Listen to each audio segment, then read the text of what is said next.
Alrighty. Hey all, this is AJ, Steven, Dr. Dan, and we have a special guest joining us from Brazil. His name is Gabriel, and for some reason I did not ask his last name, so I'm just gonna call him Gabriel. Okay. I'm sure he has a good last name and he'll introduce himself. All I know about him, he's 28-year-old. He wants to become a video game developer, and he met Steven on Discord, and that's how they got connected. And he works for some newspaper in Brazil, spreading propaganda in Brazil. I'm just kidding. That was a joke. Fake news all day. Don't take me seriously. He does not spread propaganda. Do not hate him yet. There you go. We'll figure it out. I will let him complete his introduction before I spread more lies about him, more propaganda, more fake news about him. Well, you kind of sum it up perfectly. I live in Brazil, in São Paulo. I'm currently working on a newspaper, but I'm not a journalist or anything. I work in the administration stuff. English is not my first language, so let me put that out. If I butcher anything or if I forget a word, help me out. Hey, Gabriel, fuck English. English sucks. Okay, we can do that. I also like writing fiction. Yeah. My last name is Julião, if you want to try to pronounce that. Gabriel Julião. Julião. Yeah, close enough. That's it. I will write the correct name in the description, FYI. All the viewers out there. And I'm hoping he has Instagram and YouTube. I will take it so you guys can stalk him. No, there's nothing to stalk. No, it's private. Anyway. Not anymore. Aren't you glad that you decided to join us today? Yes. I want to talk about this stuff. It's fun. We're glad to have you. Oh, thank you. We are so glad to have you today. This is a treat to have someone outside the United States. I hear that you're from Brazil, is what you say. Now, yes. Brazil, is that a country in Europe? Was that in Africa? Where? I think it's somewhere this way. It's in South America. Oh, South America. There's another. Oh, I thought it was on Mars. You can Google it.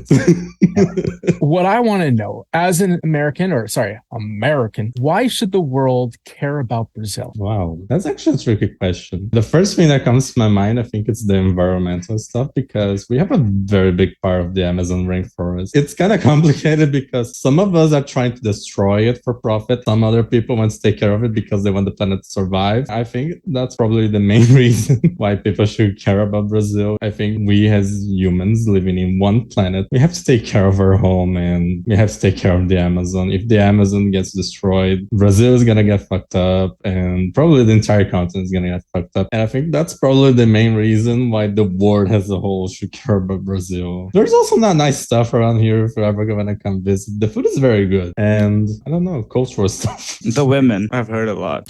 Oh, please don't go there. That's very cliche. Oh. Are you saying that the air that we breathe and the water that we drink doesn't just stop at our borders, and that we are somehow dependent upon each other? Yeah, that seems to be the case. It may benefit us to preserve places like the Amazon. Yeah, I think that would be very beneficial to everyone. Isn't that a corporation that mails things to my home? Yeah, there's the Amazon that mails things to people, and there's the rainforest, like the big forest with lots of animals and lots of people living there too. I thought it only made plants and animals, but I'm glad that it can send me my packages. Oh my God. No problem. We were taking care of that. I would just like to add to that, on a serious note, that Brazil is the 5th largest country on the planet, geographically speaking, and it's the 12th largest economy, GDP, nominal GDP wise, and the 8th largest economy, purchase power parity wise, in the world, which has over 200 countries at the moment, depending on how the wars break out and how more countries emerge. Yeah, that's also a thing. Like, I'm not very big on economy, so I kind of forgot about that stuff. It's probably important for some people. We actually export a lot of soy, if I'm not mistaken, and coffee too. Things that people like, we sell them too. Not just Come on, Dan, you're things. in Seattle. Coffee, Seattle, comes from Brazil. Oh, yeah. Yeah, we are dependent upon you. Seattle wouldn't work if not because of all of you. Thank you. Without the coffee addiction that is very real. 4 cups a day Yes. of black coffee. No cream, no sugar. I'm down to Straight black. half a cup a day, if that's taken a while. You're weak. I'm sure we can get you back up. I'm gonna be a blasphemer here. I don't like coffee. Oh. Come on, Gabriel. Make Brazil proud. Drink some coffee. I'm the worst type of Brazilian you could ever pick to come to the show because I don't know how to samba. I don't like soccer. I can't stand carnival. It's too noisy and too chaotic. I don't drink coffee. Blame on Steve. He's the one that invited me. That's fine. Luckily, all of our articles today are on soccer and carnivals and the economy. I'm gonna try that. I'm gonna try it. Anyways, I think that was a good introduction, both of Gabriel and for Gabriel. Thank you. Thank you. Hopefully that helps you calm your nerves. We are very casual and we just fuck around most of the times. I just pretend they're not there. Sometimes it works. There you go. We're glad to have you with us. Actually, yeah, we do. I've been looking for more coverage at a more international level and more unique perspectives. Dan and Steven are from Seattle, and I have a very westernized perspective because most of my 20s were spent in the US. And now I'm in UK, so that's pretty westernized. It helps a lot when you have an active representation from Global South and, some unique perspectives. It's very good, and I feel like we're going to learn a lot. Just because of that, we are bringing episode 12 to the audience, focusing on news from Brazil. Whenever we say wrong things or incorrect things, or whenever we just present the propaganda articles, I'm hoping Gabriel can rectify and tell us to fuck off. So, Will do. the first article I have is related to President Biden of the US and Brazil's newly elected President Lula. They met in White House last week. The meeting's central theme was to resume Brazil and the US ties, which fell significantly out of context during Bolsonaro's regime. But now Lula, with his internationalization policy, is working to bring it back up. And the central theme for the meeting was finding a common ground against violent extremism. Friday's meeting was short. It was focused on attack on Brazil's capital on January 8th of this year, which was similar to what US experienced back in 2021. This meeting also happened to be the second meeting between both Biden and Lula, with the first one being way back in 2009. Although this was the first one with both of them being presidents. Lula, of course, blamed Bolsonaro for Brazil's isolation on international stage and spreading misinformation, and assured that the world can count on Brazil for fight for democracy and preservation of rainforest. That's Amazon, Dan. The rainforest, not the Jeff Bezos Amazon. The company. President Biden has shown support for Lula. He was also one of the very first leaders around the globe to congratulate him on his electoral victory. Lula also met Bernie Sanders, Alexandria Ocasio-Cortez, most of the Democratic lawmakers. They discussed about increasing international cooperation to protect the Amazon and prevent the environment for future generations. Biden has also pledged to create a global fund for Amazon protection, which is close to $1.3 billion, mainly supported by Norway and Germany, and provides money to deforestation prevention and sustainable development projects in the rainforest. The two leaders, of course, don't see eye to eye on everything, especially when it comes to condemning Russia and the Ukraine war. Since Brazil is a very integral member of the BRICS alliance, the Brazilian leader has proposed leading a so-called peace club of non-aligned states, which also includes India, to help mediate an end to the conflict. He also doesn't take sides in the recent tensions between the US and China.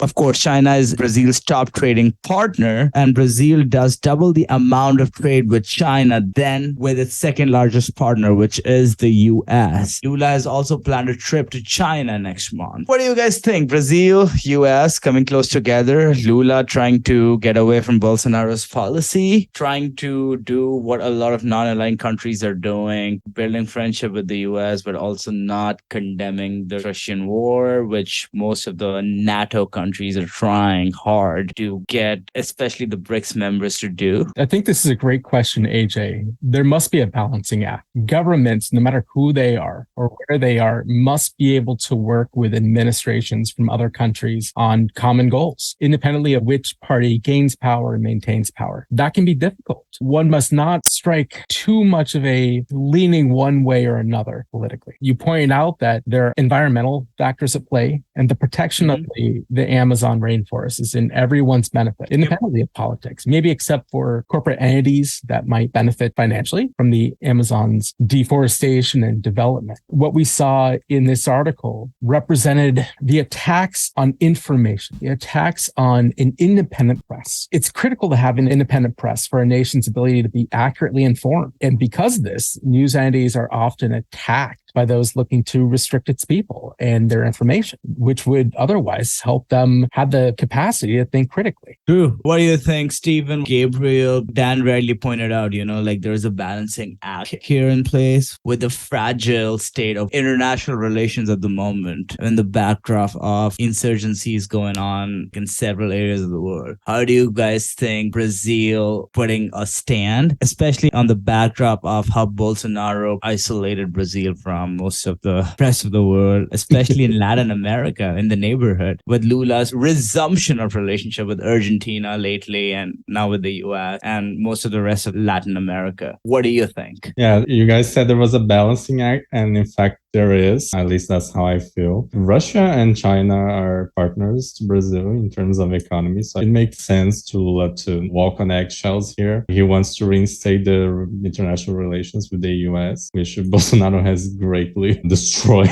Bolsonaro was really bad with international relationships all around the world. He was always isolated everywhere. Every time he went to speak on, international events, was really embarrassing. And mostly it was like watching a lunatic talk. It makes sense for Lula trying to rebuild bridges, even at the same time he can't actually condemn the Ukrainian war with the Russia or tensions with China and the US. Both Brazil and the US has been suffering from political violences. Bolsonaro is basically like a miniature Trump. He employs the same tactics Trump did. He had meetings with Steve Bannon. It's the same playbook adapted to our reality. Lula and Biden are using this as a point to make friendships again with each other. That's how I see things.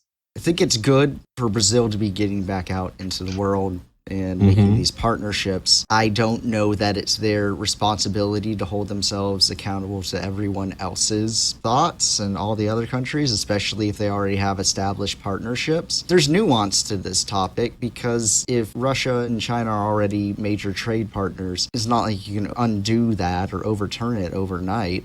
You have to make other relationships. If the NATO countries are really all about getting Brazil away from China and Russia, then they have to step up. And that is a different conversation. I think that once you add the nuance, it can be a little bit easier to have conversations. And maybe that's what we're seeing is how do we go from these polarizing politicians that we had in both countries down to something a little bit more sane, and how do we maintain that? Can also add that there's the fact the economy in Brazil is in a really bad place. I think destroying economic relationships this fast would be disastrous for the country as a whole, for Lula, who just got to office and is working very hard. We had the attacks on January 8th and he hasn't stopped working since, which is vastly different from Bolsonaro. He was like that guy that sleeps on work and doesn't do anything and wants all the credit for himself for everything that people did, and the office catches on fire. It's not his fault. And I think that's about it. He's working hard, and I think we have to wait for the next chapters of this story to see how it unveils. You rightfully pointed out that countries need to find common grounds and to do so in ways that don't undermine each other. Well, you mentioned China. China and the US lately have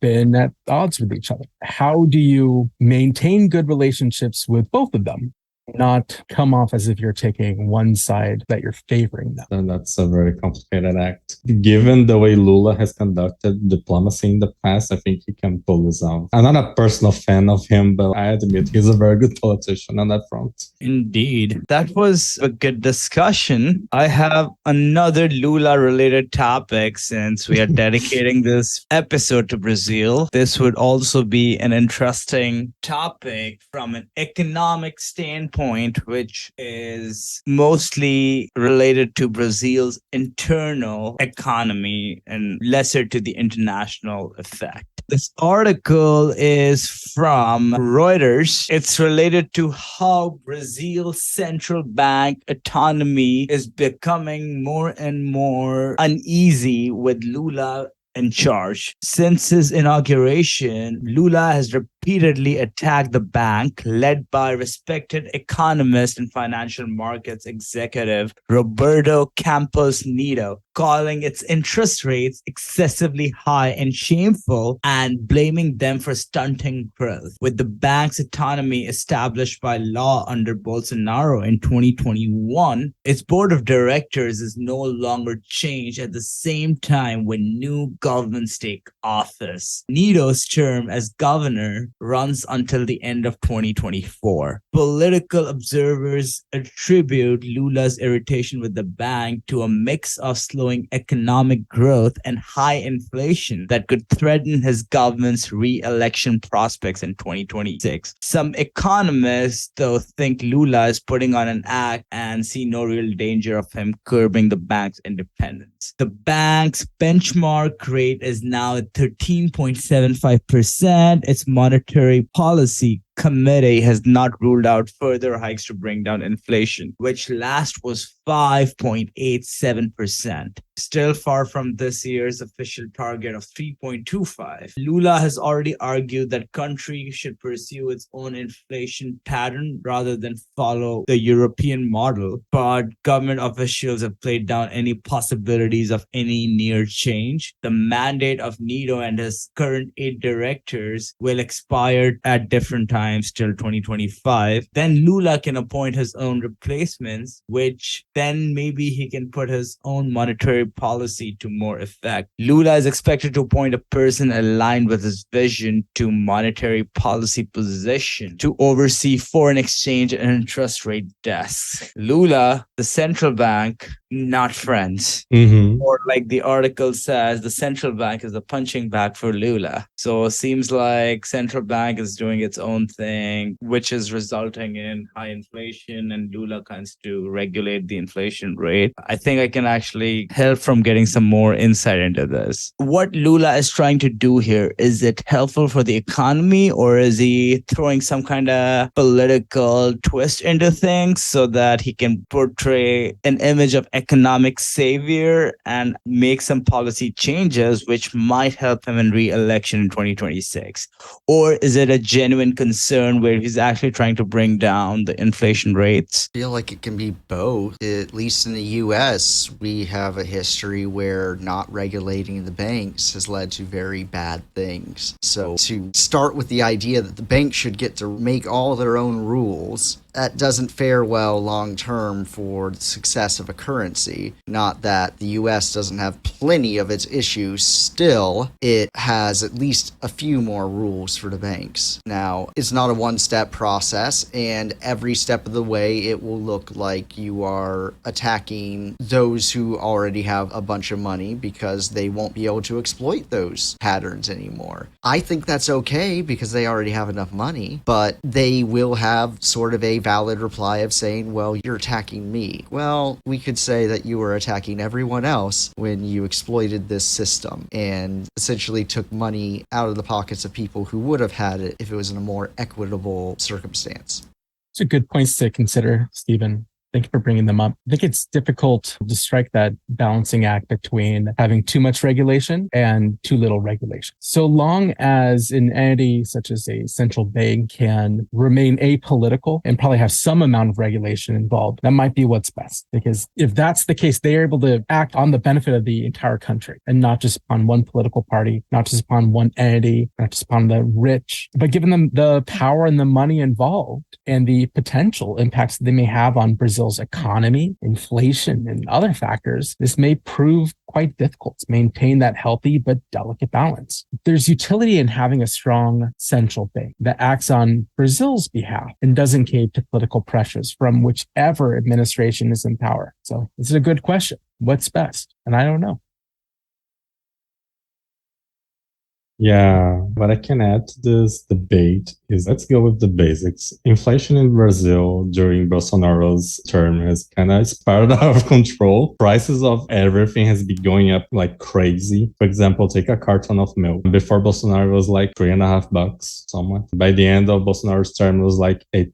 That's crazy. And for contrast, the minimum wage here is like 1,000 Brazilian bucks. So think about it, like you work 8 hours per day and you have a minimum wage. You have to pay bills, have to pay rent. How you're gonna like buy food to last for a month? And I'm not just talking about milk. Think about meat, which Brazilians consume quite a bunch. Prices have gone way high. I think part of this entire thing is Lula trying to bring the inflation back to an acceptable level so people can actually buy stuff. Several people, the poor class has been kind of starving. And one of the main points of Lula's campaign last year was he always would go on TV saying, I want the Brazilian people to smile again, have money to make a barbecue at home, because a lot of people here like this. I think he's trying to really pull this off, make things cheaper. Unfortunately, he has to fight the central bank, which has gone unregulated during Bolsonaro and has been doing their own things, especially since most people in charge there were appointed by Bolsonaro. They really tried to apply some makeup to the numbers during Bolsonaro's term to make things look like they were well. And when Lula came in and we looked at the actual numbers, it was like this downhill, like, no, everything's going horrible. So that really raised the question, should the central bank be autonomous given all this history? I'm not very good with economics, so take all my words with a grain of salt.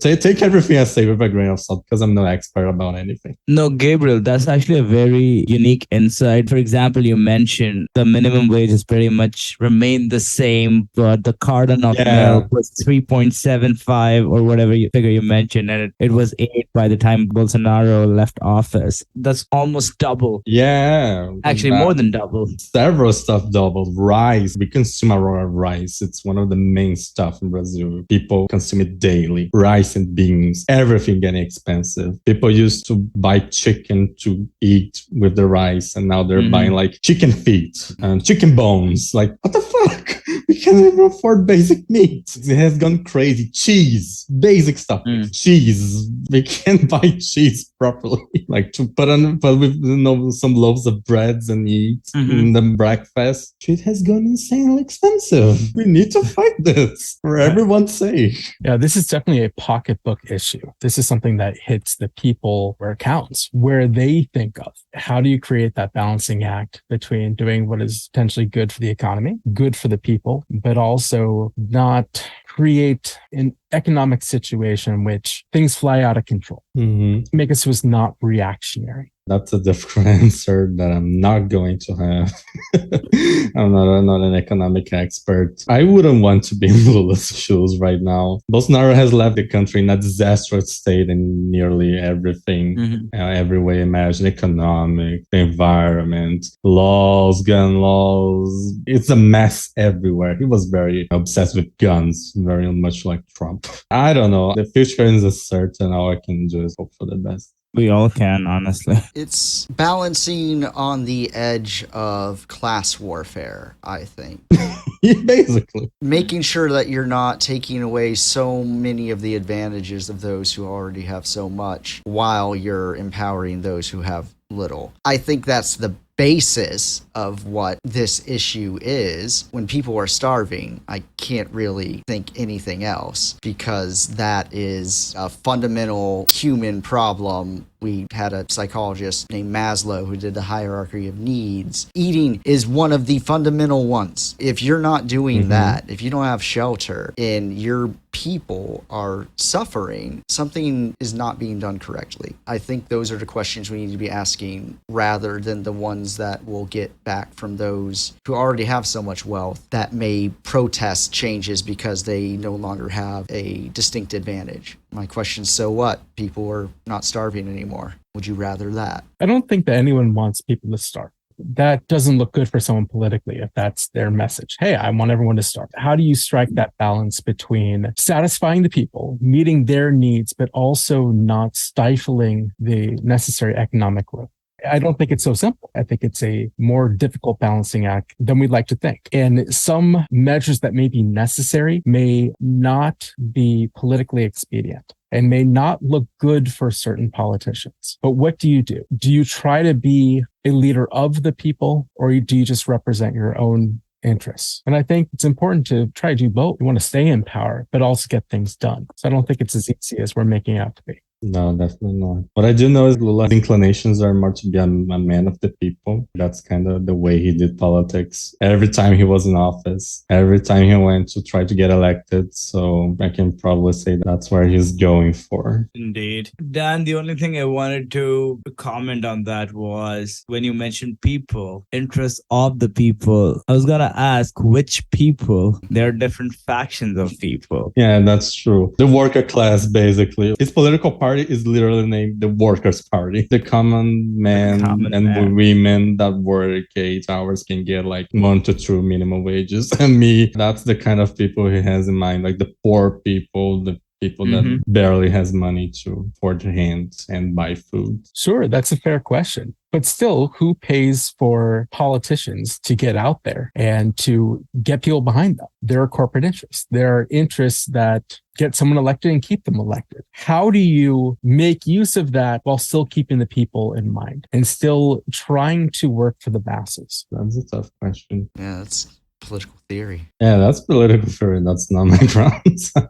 I mean, some countries do the thing where there's one big pot of money and all the candidates get a certain amount based out of that, rather than having these individual funds where people can donate ad absurdum to a specific candidate and do it even anonymously. At some point, it seems like a money laundering scheme. That's like one example. Now, it may mean that because it's so egalitarian, it may not appeal to all the politicians who look to these things to enrich themselves, but maybe those are the ones you want out of the running anyway. One thing I can say for us here is that we pay a lot of taxes for politicians to do stuff. Like Steven Saunders, he sent me a package recently and he saw how expensive it got. So insane. Like insane. They should work for us. We're paying for them to do that.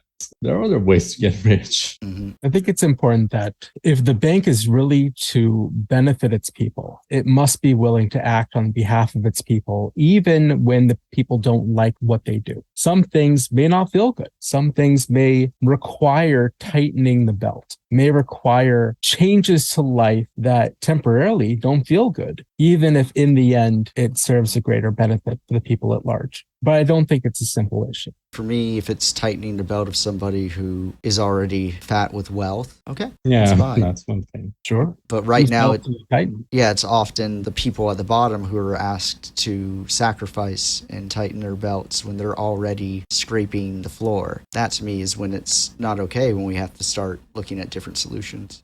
Anyways, Steven, moving on.